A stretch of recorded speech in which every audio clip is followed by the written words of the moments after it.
Hey now, what is up everybody? My name is Mike Brown, aka ReviewKingMB, and I am continuing my Stephen King reviews. This is a movie that I could have sworn I owned, but I guess not.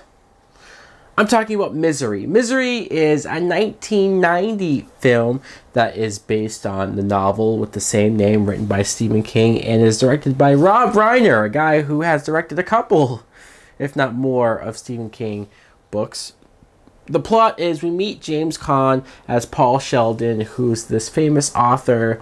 He's known for writing all of these different types of books, including the Misery series, and he's about to come out with a brand new entry with a book. And as he's driving through this blizzard, coming back from writing, he gets into a car crash, and this car crash leaves him beaten and battered and broken, essentially.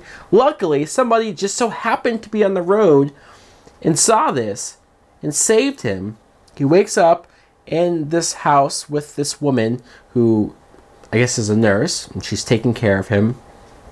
But slowly over the course of time, he finds out that this woman is batshit crazy and that she is a little too fond of this guy, his #1 fan, that it's just, this is not gonna go well. Now, what I think of Misery is, I love this movie. I do. I think this movie's great.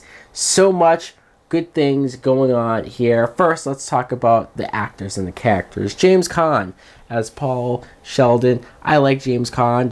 I like how, just the idea when I stop and think about Stephen King writing a book, writing a story where a writer is writing on his new book, and he not only gets into a car crash but gets taken by a fan, a psychotic, lonely, just crazed fan who wants to care for him, wants to love him.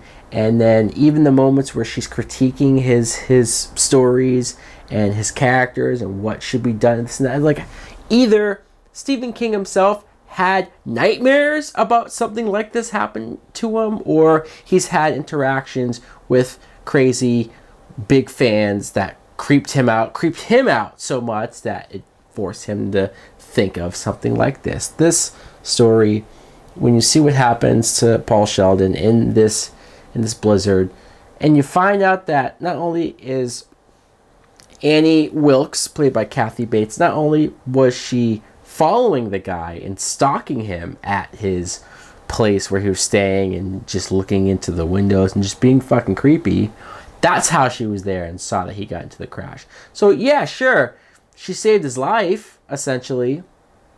But when you see that she's giving him pills, or that she's giving him these shots, or later, eventually in the movie, when she's so batshit crazy, when she's so off the walls, and she's giving that speech and that monologue about how I've done this for you, I've done that for you, you don't appreciate me, blah, blah, blah, blah, blah. And you're like, holy fuck.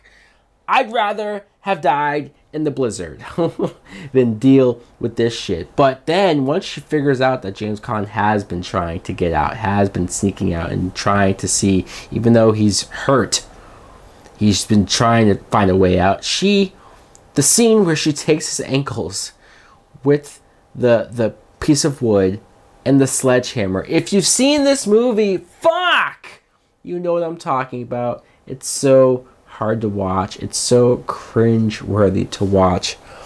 Also, I want to talk about this other character, small minor character, sure. When you think of Misery, you do think of those moments with Kathy Bates and James Caan, just those scenes of her interacting with him and the slips of bursts of anger and whatnot. But you have this character, Buster, played by Richard Farnsworth, who is a sheriff. James Caan's publicist called, say he was missing, and you get splices of moments of him almost investigating his disappearance, trying to figure out what's going on. And I want to mention this because most stories wouldn't even have this. Most stories would have, when the phone call does come to the sheriff, he says, no need to worry, don't worry about it. But no, this movie's like, okay, this guy's gonna look into it, maybe because he's a writer.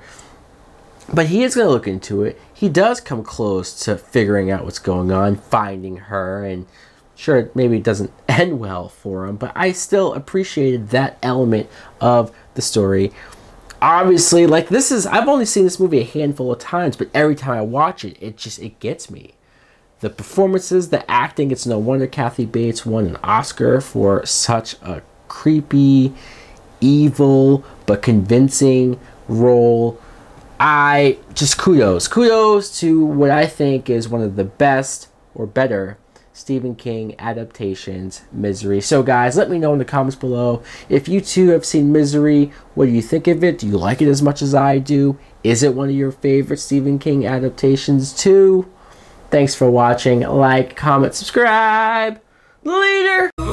These silent screams became a part of me. I'm moving past that. Please won't you free my soul? Can't hardly breathe in this society. I'm just a madman. Please, misery.